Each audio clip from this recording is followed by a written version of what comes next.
Welcome everyone, it is Andrew here from AppleInsider, and today we're talking about the 2020 iPad Pro, but this time we're going to compare it against the 2017 iPad Pros. That's right, we have the 10.5-inch versus 11-inch iPad Pro, and our new 12.9-inch versus the 2017 12.9-inch iPad Pro. So we're going to break these things down, look at the design differences and performance differences between the 2017 models and the brand new 2020s.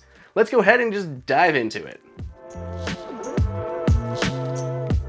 First, we're going to give you a general breakdown between the 2017 models and the 2020 models. Just going over specs and performance differences, and then we're going to get into the specifics on the smaller 10.5 versus 11 and the 12.9 versus 12.9. Starting off with the design itself. Now, the 2018 model got a redesign, and the 2020 models stuck with that. Has the squared off edges around the side, that liquid retina display in the center, which does cut down on reflections compared to the 2017 model, but all that has held over. On the inside, we're going from the A10X Fusion to the new A12Z Bionic processor. So what does that mean in terms of performance? Well, we ran the Geekbench 5.1 test on both units. When it comes to the Geekbench CPU test, we got a 754 and a 2222 for the single and multi-core test on the 17 iPad Pro. Looking at the 2020 iPad Pros, we earned a 1117 for the single core and a 4690 for the multi-core. So we're going 754 to 1117 and 2222 to 4690. That's a pretty big jump between generations. We then turn to the graphics to do the compute Geekbench test, and on the 2017 iPad Pro, we earned a 6581, which jumped to a 9296 on the brand new models. That is a huge jump. That is a 50% gain roughly from the 2017 to the 2020 iPad Pros. So what's contributing to those gains, especially on that multi-core test? When we go up to the 2020 iPad Pros, it is an 8-core design and 6 gigs of RAM. So you're definitely going to notice a difference in those performance benchmarks, as well as opening tabs or opening a lot of tabs in Safari, open windows. A lot of memory intensive tasks are going to be better suited for the 2020 iPad Pros versus the 2017. So huge performance gains from the 2017 to the 2020 iPad Pro. So a big difference between the 2020 and the 2017 iPad Pros is also going to be the cameras. So looking at a 2017 and a 2020 iPad Pro, you can instantly see the difference. The 2017 model only has a single camera on the back. That is a 12 megapixel camera sitting there next to the True Tone flash. On the newer 2020 iPad Pros, we have 3 different lenses going on here. We have the 12 megapixel wide angle lens, then a 10 megapixel ultra wide lens camera, and then we have the LiDAR scanner. So there's a lot more going on the camera bump on the 2020 iPad Pros.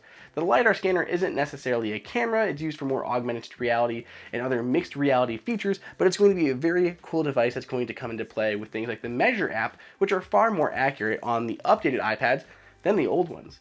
While we're talking about cameras, a couple other things. There are 5 studio quality microphones on the updated iPads and only 2 microphones on the 2017 iPads. And those updated cameras on the 2020 iPad Pro are capable of shooting 4K video at 24, 30, and 60 frames per second. 2017 was only capable of 30. And it can shoot slow-mo video at 240 frames per second at 1080p, whereas the previous 2017 generation could only shoot 240 frames per second in slow-mo at 720p, and 1080p was capped at 120 frames per second. Moving along with substantial differences, obviously we're going between Face ID on the new models and Touch ID here on the older generation 2017 models.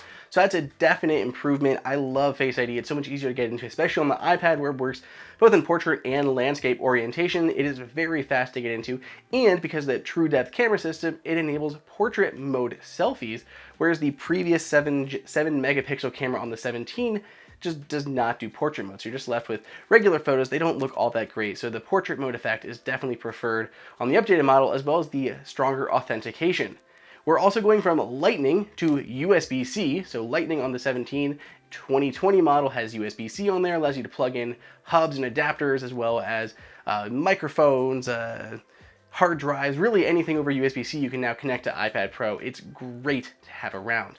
One thing that the iPad Pro 2020 doesn't have though is a headphone jack. It's completely absent on there, and that is still retained on the 17. So 2017 model still has that headphone jack hanging around on top. Another minor difference between the two is that the new models start out with 128 gigs of internal storage instead of 64, and they can be upgraded to a whole terabyte in there, whereas the 2017 iPad Pros started at 64 and could only go up to 512. Now, let's look at the specific sizes next to each other. So we have the 10.5-inch iPad Pro versus the 11-inch iPad Pro. Now, you pretty much have seen this stuff before if you've seen the 2017 versus 2018. But just to show it off again, these tablets are pretty much the same size. They're very close in size to one another. It is just a hair smaller for the 2020. You can see how it overhangs just a little bit, the older model there. But you're getting a larger screen size because that's an edge-to-edge liquid retina display. So from the front, it's a drastic difference. You're getting an extra ½ inch of screen size there on the 2020 iPad Pros versus the square rectangular screen of the 2017 iPad Pros. So really nice change there in terms of more screen in pretty much the same size. When we get to the 12.9-inch model, the difference is even more drastic. Obviously, Apple didn't take the same size device and increase the screen like it did with the 11-inch, going from 10.5 to 11. It kept the same size screen. So it's still 12.9-inch on the old 2017 and on the 2020. What Apple did was they just reduced those bezels by a ton.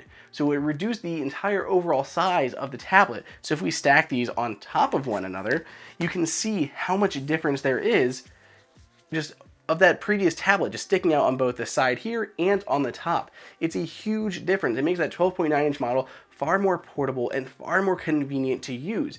Using the older one just felt a little bit heavier in your hand. It felt a little bit just bigger and bulkier. You're getting a substantial size difference going from that 2017 to the 2020. So I really love how they've changed from the 2017 to the 2018 and again here in the 2020. So that about sums it up. Those are the biggest differences between the 2017 iPad Pros and the 2020 iPad Pros.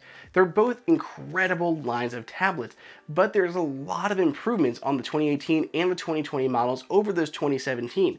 So if you have the 2017 iPad Pro and you didn't pick up the 2018, you've been holding off, well, now is the time to upgrade. The 2020 iPad Pros are amazing. There's a huge difference in performance, in size, in displays, in everything. So we love the new iPad Pros. If you want to grab one for yourself, follow the links down below in the description. The Apple Insider price guide is absolutely the best way to find the best savings on all of Apple's gear. Hey everyone, did you guys like that video? Be sure to click on that like button so we can create content that we know that you guys want to see. And follow Apple Insider on all social media channels. If you want the best prices on any Apple gear, check out the Apple Insider price guide that is updated daily. And until next time, we'll see you later.